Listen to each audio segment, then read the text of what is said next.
The Power of Story, Sparking Awareness of Archetypal Energy and Personal Myth, presented by Mary Rutten for English 686, The Capstone Project, March of 2023. I am actively engaged in my own personal transition and transformation toward the next phase of my life. My fascination and curiosity led me to ask, in what ways can multiple tools, including awareness of archetypes and individual personal myth development, guide us in our personal growth?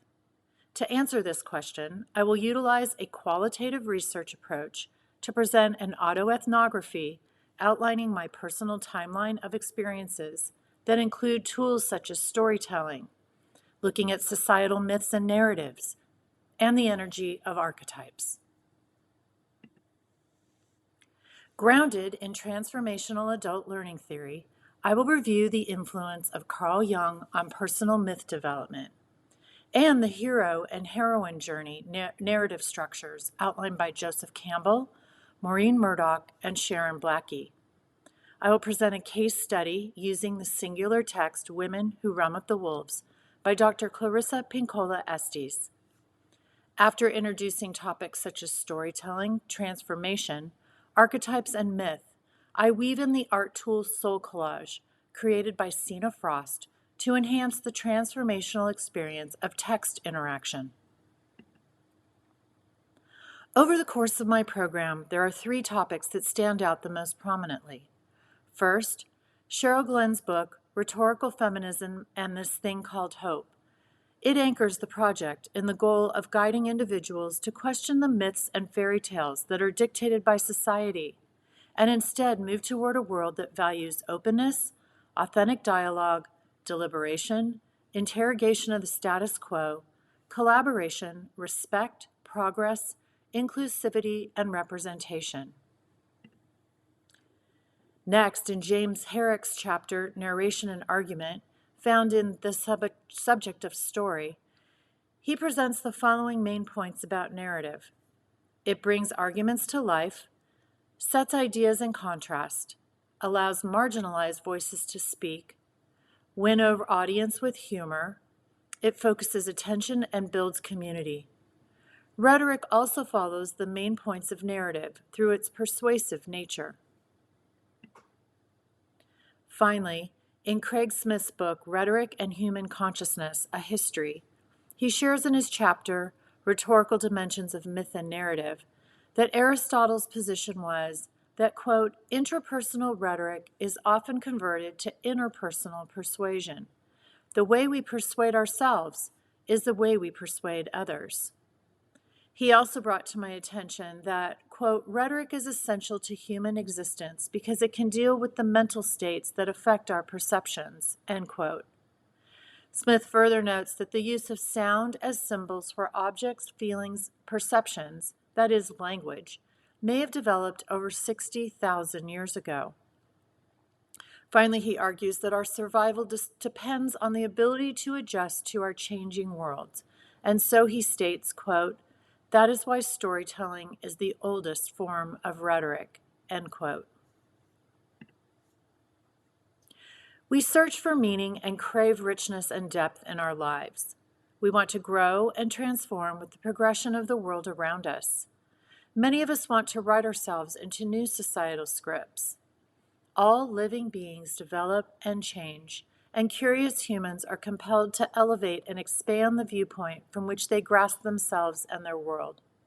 There is a call to nurture the soul. Transformative learning opportunities can guide the spirit through the maze of self, society, language, and culture. Soul connects the individual to their personal world. Knowledge seekers catalog prior experiences and images, and these can play a role in teaching each of us to learn from the soul. In the spirit of exploring, embracing, and advancing awareness, this research study and online project seeks to introduce the importance of lifelong transformative wisdom moments for learners of all ages, but especially for this study, those who are entering middle age and beyond. Today, there are women and other groups living across the globe faced with political strategies and policies that are harmful and degrading. I believe there is an urgent need for people to unlearn damaging myths and stories. As the number of people over the age of 60 is growing and the opportunity for many additional decades of life is increasing, there is a need, and hopefully demand, for later literacies that guide individuals to change and grow. There are many tools we can personally use, collectively and individually, to initiate and inspire change in societal and personal narratives. For too long, oppressed and marginalized individuals have been told to be quiet, polite, and behave according to rules and directives from power brokers in modern society.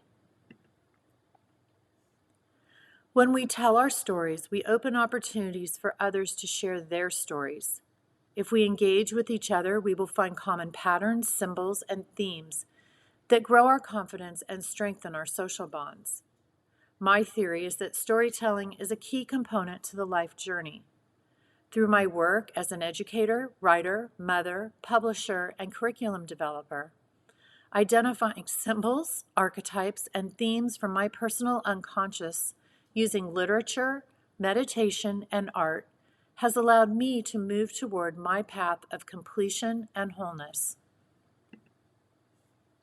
Storytelling can open doors to self-discovery. This project explores methods of awareness that lead to the unlearning of the myths told to many in our society. This review of literature on storytelling as a form of rhetoric, with attention paid to the power of archetypes and themes, will explore these ideas and review literature on adult transformational learning theory, rhetorical dimensions of myth and narrative, and the use of art and literature to bring conscious awareness to archetypes and themes that can inform learners and possibly guide them toward a desire to discover and/or write their own personal myth. These tools can create communities as we discover that we live in a collective classroom.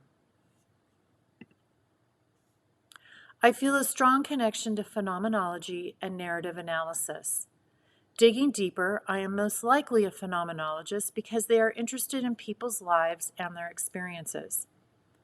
I will be tapping into the model of qualitative research because it suits my constructivist and transformative worldviews. I believe, like social constructivists, that individuals want to make understandings of the world around them. My interest for my upcoming project is the use of a single text by Clarissa Pinkola Estes, titled Women Who Run with the Wolves, Myths and Stories of the Wild Woman Archetype.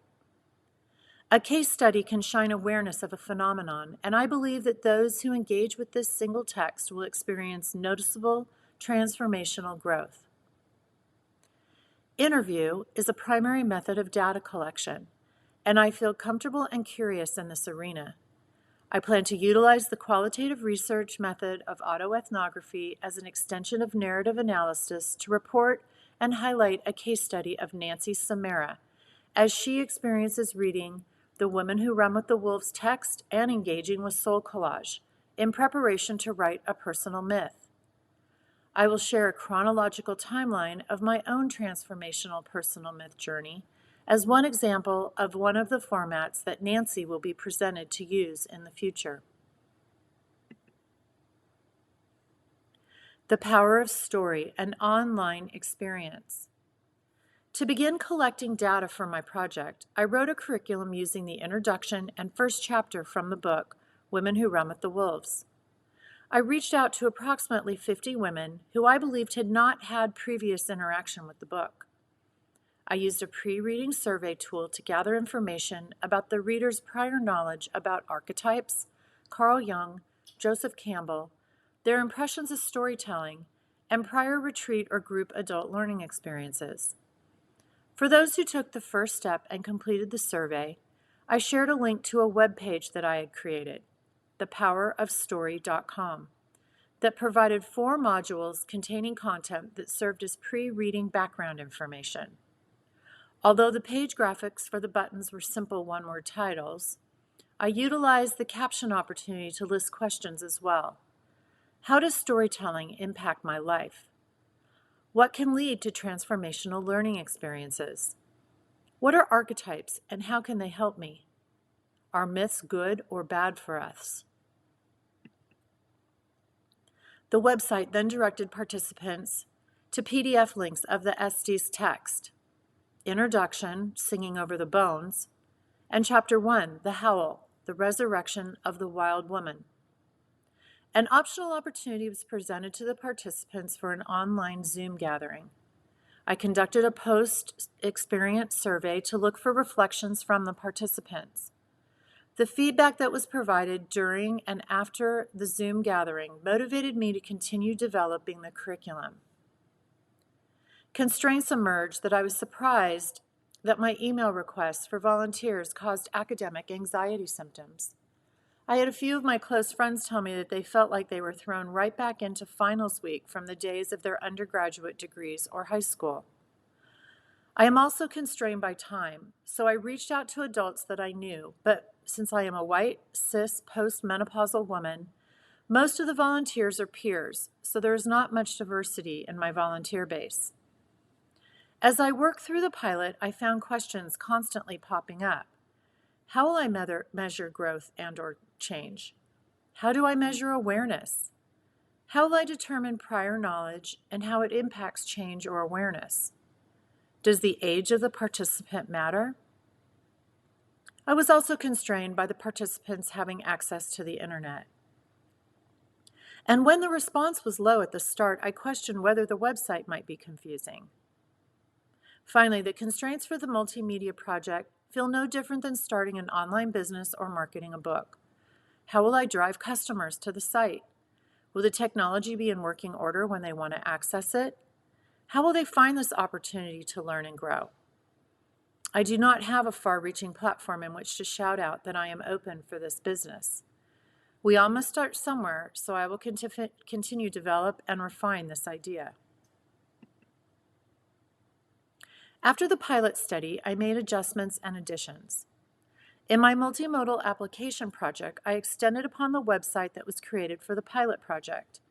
This website will be the container for curriculum and options for communication with the instructor and other participants.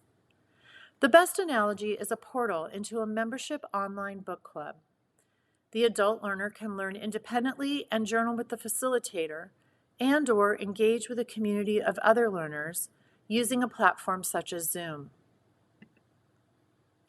I adapted and built additional modules into the Power of Story website. These additional topics will better prepare participants for a new project of mine that combines text and art. After the pilot study ended, I have gathered a new group of participants who I become acquainted with in my personal soul collage work. I wanted to explore combining the book club model from the pilot study with artistic representations to anchor understandings and insights from the text. In December 2022, I launched Soul Collaging Women Who Run with the Wolves. Nancy Samara, my sister, is the only pilot study participant. In January, we added a few more participants and discussed Chapter 2 of the text. We recently planned to meet monthly to complete all of the 14 chapters and beyond. The Women Who Run with the Wolves page hold the sections of the book with background on the chapter paired with after reading activities to further the reading journey. I will be adding the module Chapter 4 for the month of March as the group prepares for our monthly meeting. The Personal Myth page holds separate modules for each of the narrative structures that I have been pursuing myself. The Soul Collage module provides links to my instructors, Jessica Snow and Samsara Riley, for anyone who's interested in joining the group that combines the two elements of art and text. To do that, an understanding of Soul Collage is required. Nancy participated in the pilot study last fall. In her answers to the pre-assessment survey, she shares that she is familiar with the term archetype, but she's not familiar with Joseph Campbell or Carl Jung and/or the collective unconscious. Nancy knew about the book, but she had never opened it. After completing the 4 modules and reading the introduction in Chapter 1, Her post-assessment revealed that she had a new meaning about archetypes and that they are, quote, deep parts of our soul that we share with the collective whether we are aware or not, end quote. In response to the content that discussed the impact of societal myth, she felt that it showed up in her life in that, quote, the majority of child-rearing duties fall on women, even when holding down a full-time job outside the home, end quote. Nancy indicated that the ideas inspired her, and she would continue reading the book, and that her takeaway is that, quote, within us there are the soul bones of our wild self, or indestructible soul spirit. The wild woman is an archetype. We can reclaim this innate part of ourself with purpose and psychic work, end quote. After participating in this experience, she was excited for the group discussion that would follow to discuss these ideas in greater depth. And she plans to apply daily tarot and journaling back into her daily life. In early October 2022, 6 of the participants from the pilot gathered on Zoom to discuss the experience. We got it started with general impressions about the text, and some initially noted that it didn't really do much for them. Nancy expressed that she had been grateful for the mini program because it forced her to pick up the book and start reading. And as she listened to those who spoke before her, she said, quote, I felt like if I was listening to a lecture, I'd be sitting there nodding my head a lot and underlining, end quote. As the discussion was coming to an end, the group was inspired to read further, even those that came not thinking they would ever engage with the text again. Based on all this, I concluded it was a success and I could move forward with a more formal study. Sina Frost says, every soul essence has a specific imprint or pattern within it. Some have said it's like our mission. This pattern is a blueprint for our deepest self. Sina Frost studied at Yale Divinity School. She was a psychotherapy clinician and supervisor in California for over 30 years. Informed by the work of Carl Jung, Fritz Perls, and others, Frost created a process called soul collage, based on a belief that, quote, when the soul wishes to experience something, she throws an image of the experience before her and enters into her own image, end quote.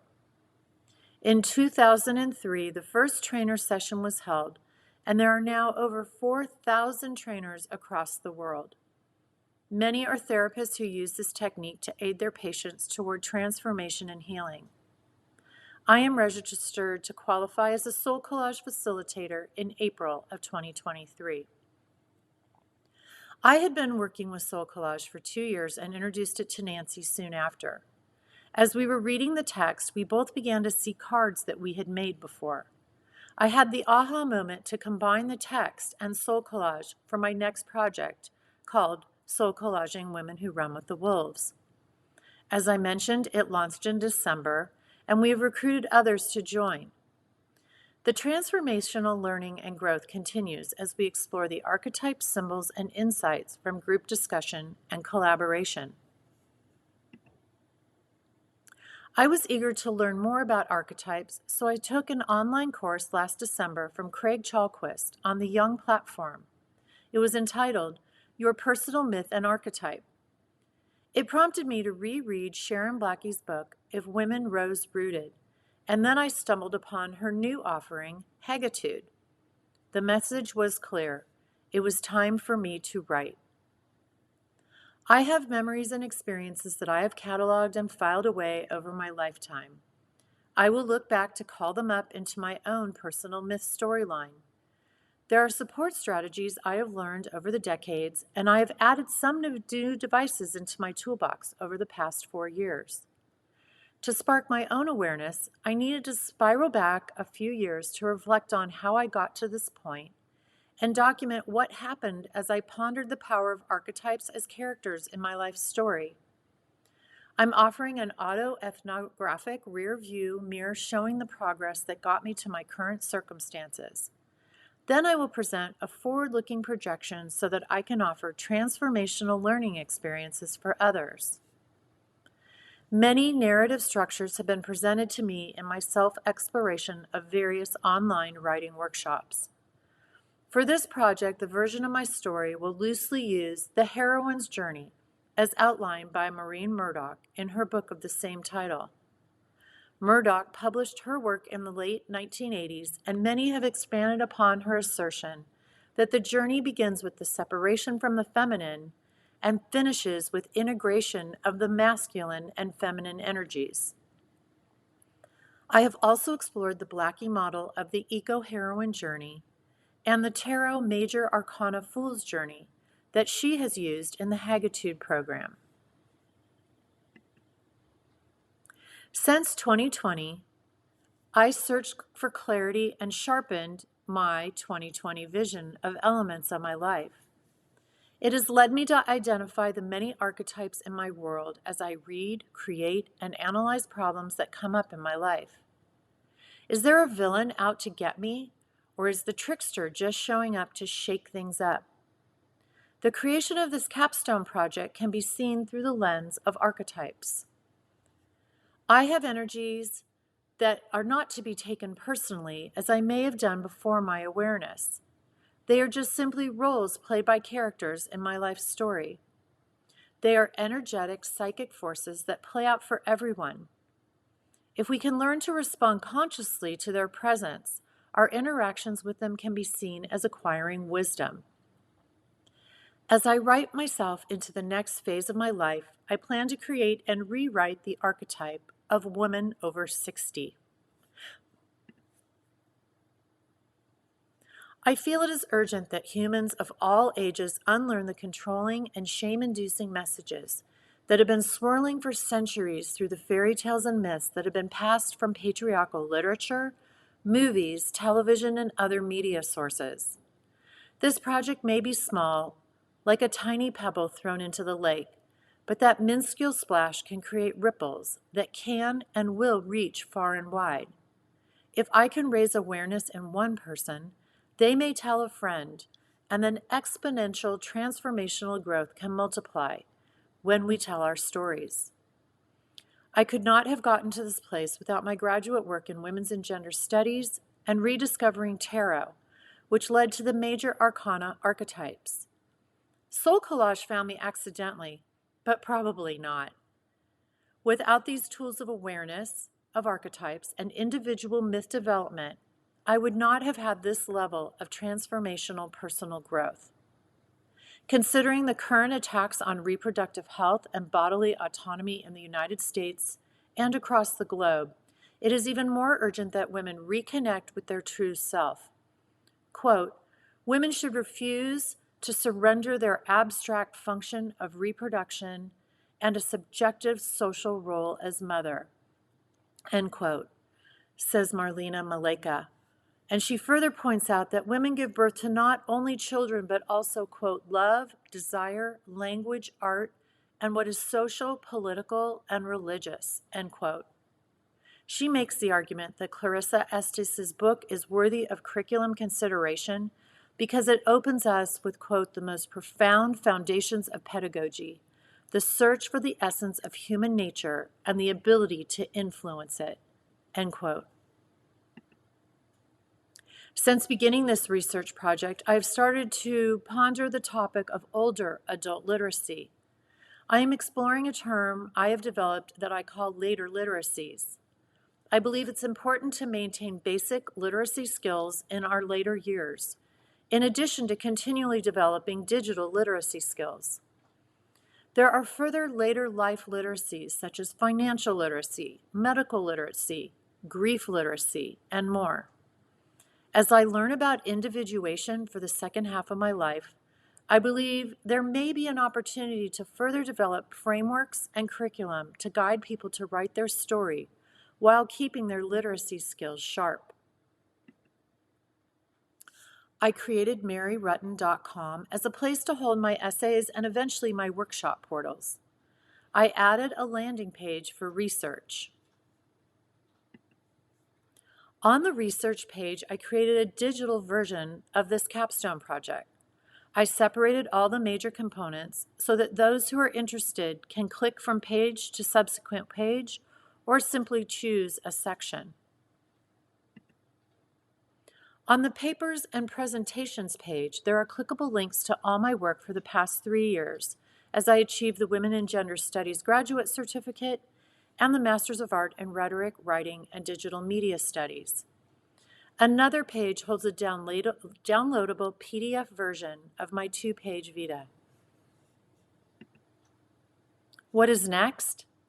After traveling over the next couple of years, I'm considering an application to Pacifica Graduate Institute to pursue a PhD in Jungian psychology and archetypal studies. In the meantime, I'm collaborating with my sister on a multi-generational novel of 5 women born between the years of 1906 and 1965, and their journeys through transitions. I will continue to tell my story of living in a reproductive body so that women can be empowered to live their most authentic lives. As I thank you for your attention today, I will leave you with the words of Dr. Clarissa Pinkola Estes. She who learns to howl will find her pack. I propose that all of us, regardless of gender or how we identify, learn to use our voices to share our authenticity and passions. I appreciate all of the efforts of those who came before me and informed and supported this work. With gratitude, Mary Rutten.